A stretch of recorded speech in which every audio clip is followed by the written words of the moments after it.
If you have a bike, go for a bike ride every day. Go for a bike ride every other day. If you can, go for a walk, go for a jog, do some jump rope. If you have access to a gym, do some weightlifting. You have no idea where to start, do any kind of weightlifting program that involves pushing, pulling, and some legs. That's a fantastic program as long as it includes some sort of progression. That is way better than nothing, okay? Paga Huntus says, is it all about a calorie deficit if I want to lose weight? And she gave me some additional information. And the short answer is yes. Yes, it is all about a calorie deficit to lose weight. But there can be some nuanced information to pay attention to depending on your history, how long you've been losing weight for, are you struggling with certain things? Are there certain strategies that maybe we should apply to achieve the calorie deficit? There's a lot of different strategies out there. But at the end of the day, yes, you need a calorie deficit to lose weight. But her follow-up information is she is 72 kilos, 168 centimeters, which in freedom units is 5'6", 158 pounds, kind of chubby. She says she did 1 year of intermittent fasting, but it actually changed nothing. Then I went for the calorie deficit. My basic calories are 1,700. Do you know what your maintenance calories are, Pocahontas? If you don't know, that's fine, or Pocahontas. If you don't know your maintenance calories, just tell me what do you generally do in a week for your activity, and I will help you calculate your maintenance calories. So you were eating at about, and by the way, guys, tell me if this desyncs, because this might actually desync my audio and video, but you were eating about 1,300, your maintenance is 1,700, and you're eating at about 1,300 to 1,500 calories a day for 4 weeks. Didn't see a difference though. Should I go less, or any suggestion on that?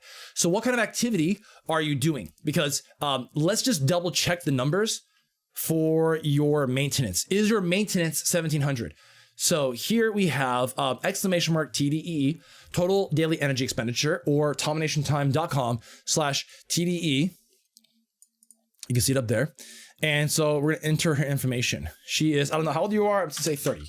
And you are 158 pounds, 5'6", sedentary. She's 23, okay, 23.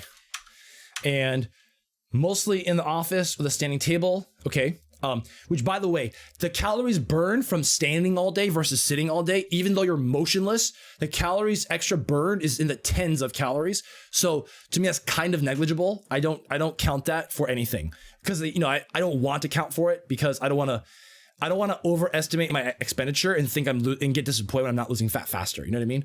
Anyway, so you are sedentary. Currently not exercising. So TDE, your maintenance is about 1,800, 1,700. So that sounds about right. And if you are eating at 1,500, let's overestimate this. Let's just assume your maintenance is 1,800.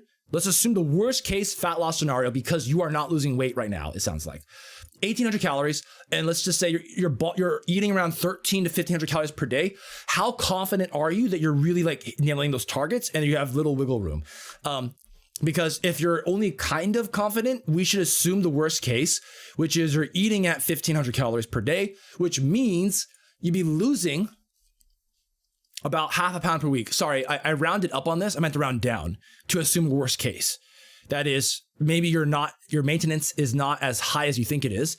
So it might actually be like 1,700. It might actually be lower if you think you have a slow metabolism. I don't want to get into that today, but let's just round down to 1,700. You're eating at 1,500. Maybe you will lose half a pound per week. And on top of that, based on the information you've given, you haven't seen a difference. So I'm guessing you weighed yourself, you have not noticed a difference. So you speak in sensible units like kilograms. So 72 kilos, and you would have lost, so for 4 weeks, you would have lost half pound per week, so 2 pounds, so basically 1 kilo. You should have seen perhaps a kilo lost. Now, why didn't you see a kilo lost? That could be a couple of things. One is you're loosey-goosey on your calorie tracking. Your maintenance is not as high as it could have been. Could be both, right? So feel free to let me know. If you think you have been really accurate, tell me. I want to hear a certain level of confidence from you that you've been tracking everything, liquid calories and solid calories, and you're pretty precise on the amounts that you're consuming. Because a lot of times, a couple hundred calories off, let's just look at this math. If instead of 1,500 calories, you're eating at some days, you're eating at 16 or 1700, like close to maintenance. Other days, 15 or 14. But on average, you're eating close to your maintenance. That could lead to basically a quarter pound loss per week.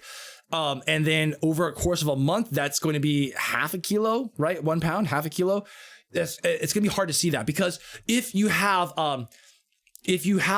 strong menstrual cycles, it's only been a month, right? Menstrual cycles can play a role. Different women's hormones can impact how much water retention they have.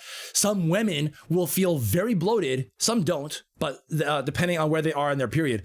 So if you know that you struggle with stronger menstrual cycles impacting your water retention, and you have like days where you feel like really bloated and soaked in water, in those cases, it may be your menstrual cycle is kind of masking this. And so the question for you is, do you have a fairly regular cycle of like roughly 4 weeks to where you can reliably predict when it's going to come? Because if it is predictable and it's reliable, then what you can do is you can track, compare what your weight loss or your weight is like for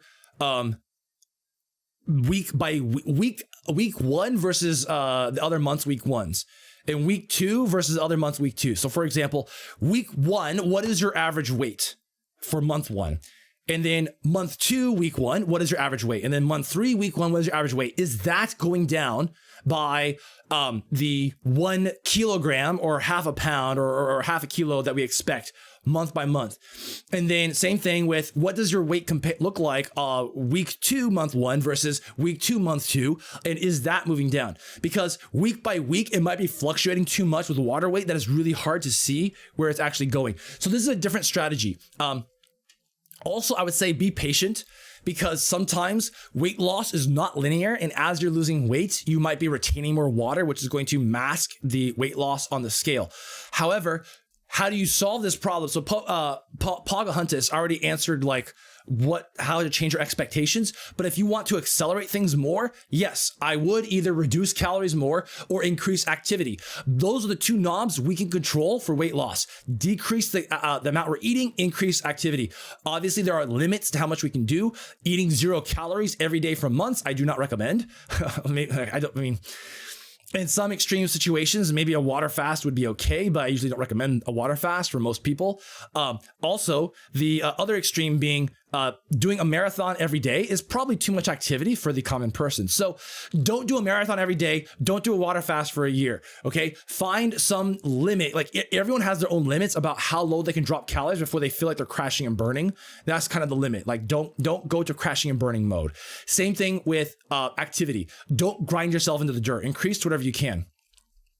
Now, the easy low hanging fruit suggestion here, Pocahontas, is I would not decrease your calories more. I mean, I would, if you want, spend a week or two trying to get much more precise on your food tracking to see if you are being too inaccurate, and maybe like you forgot that you add cream and sugar to your coffee, and so you haven't been tracking coffee, or what you thought was 1 cup of cheese was actually 2 cups of cheese, or what you thought was 100 grams of cheese was actually 200 grams of cheese, or whatever, mistake we want to talk about. So that could be an example of the tracking maybe to focus on, just to double check your numbers. But besides that, lowering your calories much more below 1,500 or 1,300 might get pretty tough.